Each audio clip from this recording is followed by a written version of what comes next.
अस्सलाम वालेकुम नाज़रीन, आपका मेज़बान मनाज़र अली आपकी खिदमत में एक दफ़ा फिर हाज़िर है एक नई स्टोरी के साथ। स्टोरी में आप देख रहे हैं नन्हे मुन्ने फूलों जैसे बच्चे खेल रहे हैं और आज हम मौजूद हैं अपना घर के अंदर और इस अपना घर को सजाने वाली और इस अपना घर को बच्चों के लिए अपना घर बनाने वाली जो शख्सियत हैं वो हमारे साथ मौजूद हैं मैडम सोफ़िया वड़ैच। अस्सलाम वालेकुम मैडम। वालेकुम अस्सलाम। मैडम, सबसे पहले आपका शुक्रिया अदा करते हैं कि आपने हमें टाइम दिया। जज़ाकल्लाह खैर। नाज़रीन, एक चीज़ बड़ी इस ज़माने में, इस दौर में आपके लिए भी, आपने भी महसूस की होगी, हम भी सब महसूस करते हैं कि जब कमर तोड़ महंगाई है, हमें जो हमारे अपने बच्चे हैं, जो हमारे घरों में 1 2 3 4 जितने भी बच्चे हैं, उनको पालना बड़ा मुश्किल हो गया है।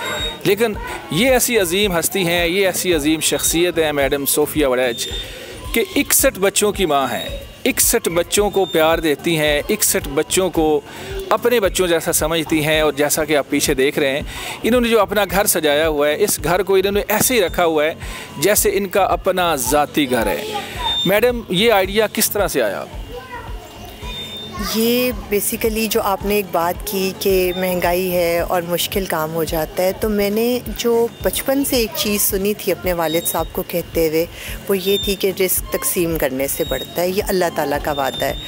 तो जब आप इस चीज़ को जहन में रख के दूसरों के साथ बांट के खाते हैं, दूसरों को हेल्प करते हैं, जो ज़रूरतमंद हैं उन लोगों में आप शेयर करते हैं, तो आप यकीन करें वाकई मेरे साथ ये प्रैक्टिकली हुआ है कि रिस्क में अल्लाह ताला बरकत दे देता है। और जो महंगाई है वो चाहे जितनी भी क्यों ना हो जाए, अल्लाह ताला उससे ज़्यादा बरकत दे देता है। और वो चीज़ जो है वो उसी तरह से बच्चों की ज़रूरियात भी पूरी होती हैं, हर चीज़ में अल्लाह ताला बरकत दे देता है।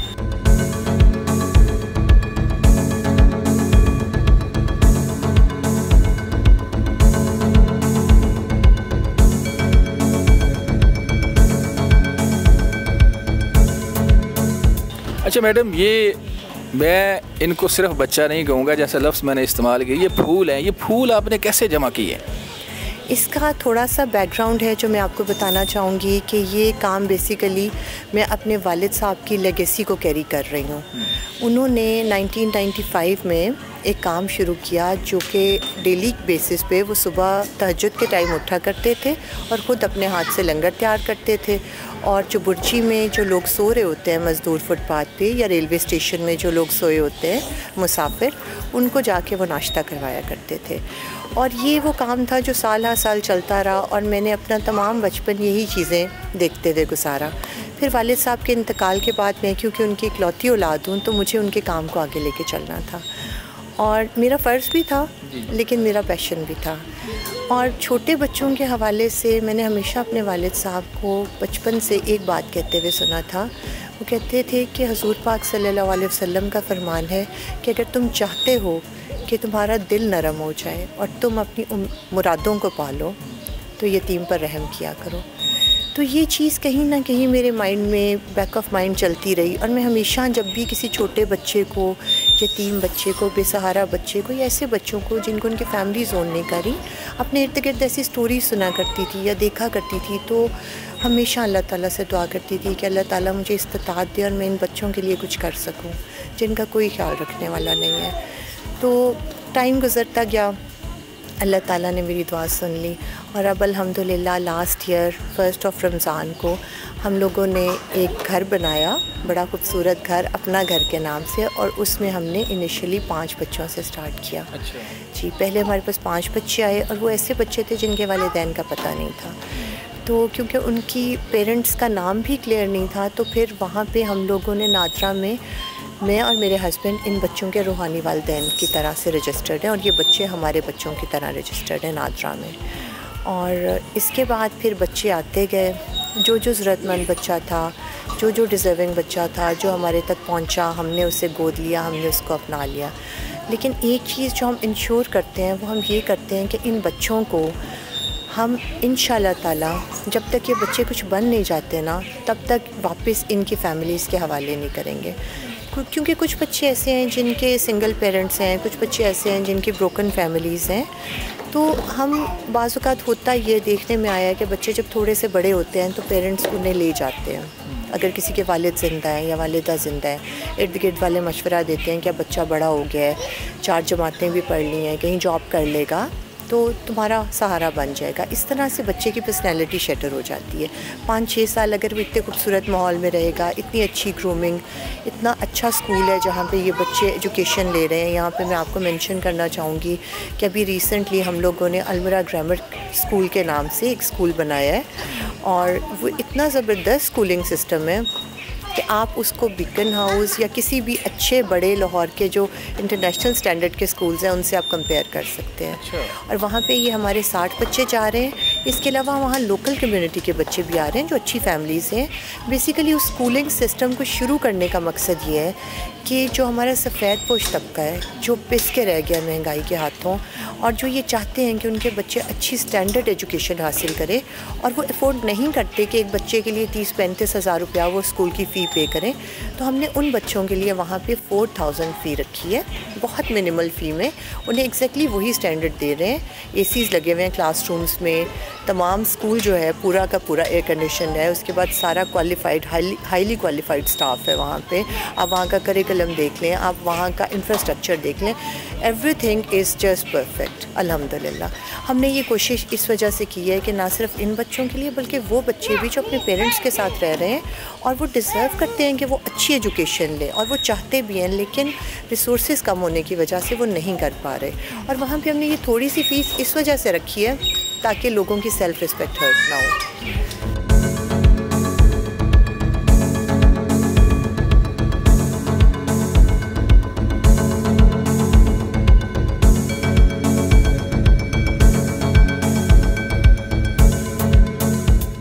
अच्छा मैडम, ये बताइएगा कि चूँकि आपके अपने बच्चे, वैसे तो अब ये अपने पराए वाला नहीं होना चाहिए, जो बच्चे आपके अपने दूसरे घर में रहते हैं, जो आपका पर्सनल घर है, उन बच्चों को भी कभी इधर लाई हैं या इन बच्चों को मतलब कोई फ़र्क तफरीक?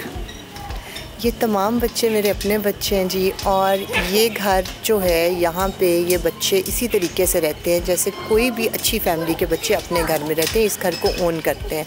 और जहाँ तक मेरे बच्चों का सवाल है, मेरे बच्चे सारा दिन बारी बारी इधर ही आए हुए होते हैं और वो इस घर को भी ऐसे ही समझते हैं जैसे उनका सेकंड होम है।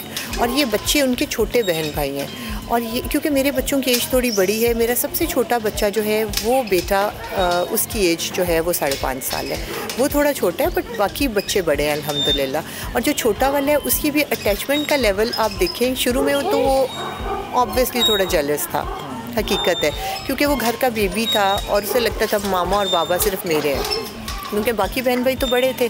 तो शुरू में थोड़ा सा इनसिक्योर हुआ कि इतने सारे बच्चे मामा की गोद में आ जाते हैं, मामा को गले लगाते हैं, प्यार करते हैं, मामा मामा करते हैं। तो उस वक्त उसे लगा कि पता नहीं क्या हो गया। बट आहिस्ता आहिस्ता जब उसने देखा, जब उसने इस चीज़ को फ़ील किया, तो अब वो ये करता है कि मैं किसी दिन लेट हो गई हूँ या मैं नहीं आ पा रही हूँ, वो स्कूल से आता है, उसके बाद उसे होता है मैंने सीधा जाके अदनान वगैरह के साथ खेलना है। स्ट्रॉबेरीज़ को मैश करते हैं, क्रीम ऐड करता है और कहते हैं कि मैं अदनान वगैरह के लिए मीठा बना के लेके जा रहा हूँ, मैं उसके लिए आइसक्रीम बना के लेके जा रहा हूँ। मतलब इतना ज़्यादा एक प्यार अल्लाह ताला ने इन बच्चों में भी डाल दिया है। अच्छा मैडम, इन बच्चों को खाने में आप क्या कह देती हैं, क्या मेन्यू है आपका, क्या रूटीन है खाने की, नाश्ते में क्या मिलता है, शाम का खाना क्या देती हैं? हमारा मेन्यू ऐसे यहाँ पे डिस्प्ले भी हुआ हुआ है। आप और मैं यकीन से कह सकते हैं कि हमारे अपने घर का मेन्यू भी शायद इतना बैलेंस्ड हम लोग नहीं बनाते। यहाँ पे हम लोगों को ज़रा बैलेंस रखने की ज़रूरत इसलिए पेश आई कि हमने एक पहले तो न्यूट्रिशनिस्ट से हमने इनके लिए मेन्यू लिया। उसकी वजह यह है कि ये बच्चे हेल्दी बच्चे नहीं थे जब आए थे, बहुत सी इनके अंदर डेफिशिएंसीज़ थी क्योंकि प्रॉपर डाइट नहीं मिल सकी, प्रॉपर इनको बचपन में जैसे एक होता है ना केयर नहीं मिल सकी। तो बहुत से किसी बच्चे के फेस पे वाइट निशान है, किसी बच्चे को आप कह लेना कि प्रॉपर उन्हें एक नरिशमेंट नहीं मिलेगी।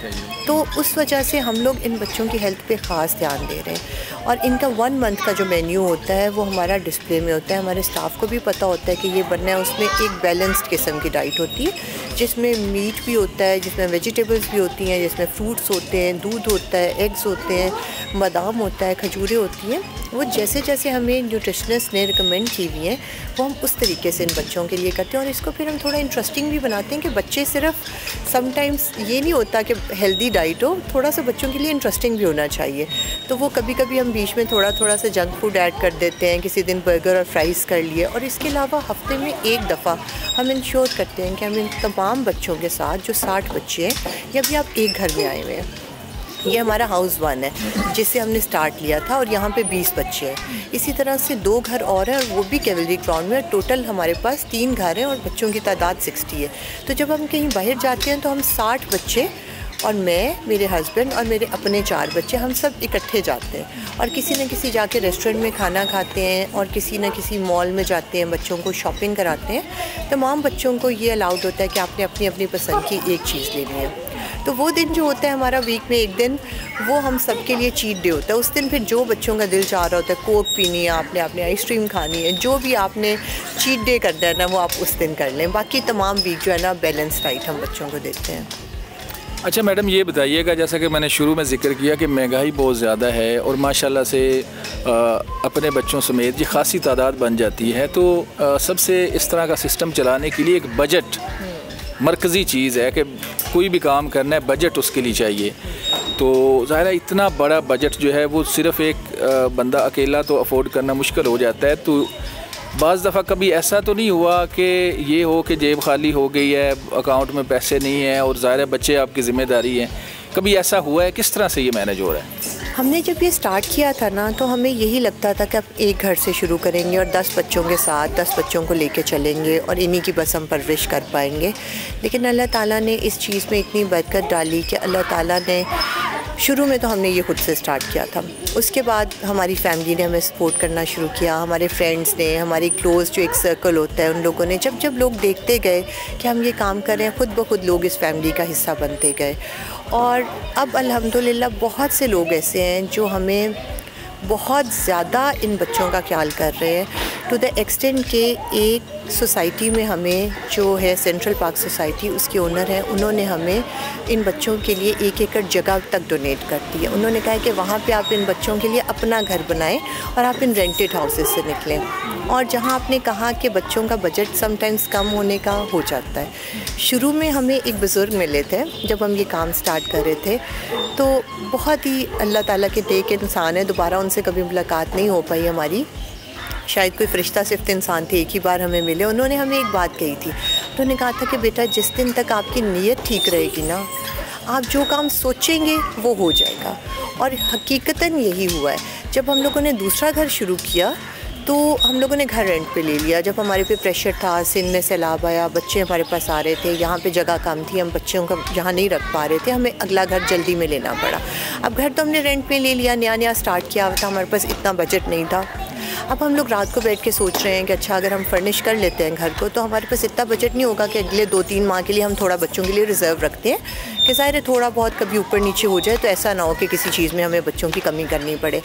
तो हमने कहा अगर हम रिज़र्व बजट से उठा के वहाँ लगाते हैं तो हमारे लिए मुश्किल हो जाएगा, क्या करें। अब हम ये सोच रहे थे, सुबह उठे हैं तो अल्लाह ताला ने इस तरह से मुसब्बिबुल अस्बाब है, अल्लाह ताला ने, एक इंसान ने कॉल की महबूब को, एक उनके दोस्त हैं, उनसे बहुत कम इंटरेक्शन है उनका, कोयटा में होते हैं, DHA कोयटा के इंचार्ज हैं। उनकी कॉल ही, उन्होंने कहा कि मैंने सुना है तुमने अगला घर शुरू करने लगे हो। तो महबूब ने कहा जी बिल्कुल। उन्होंने कहा कहाँ तक पहुँचे? उन्होंने कहा बस इंशाल्लाह फर्निश करने का सोच रहे हैं। तो उन्होंने कहा कि आप लोग बैठ जाओ, जो वहाँ पे चीज़ें आपको चाहिए आप वो लो, और आप मुझे एक लिस्ट बना के भेज दो, 3 से 4 दिन में वो आपका पूरा घर फर्निश हो जाएगा, गाड़ी समेत।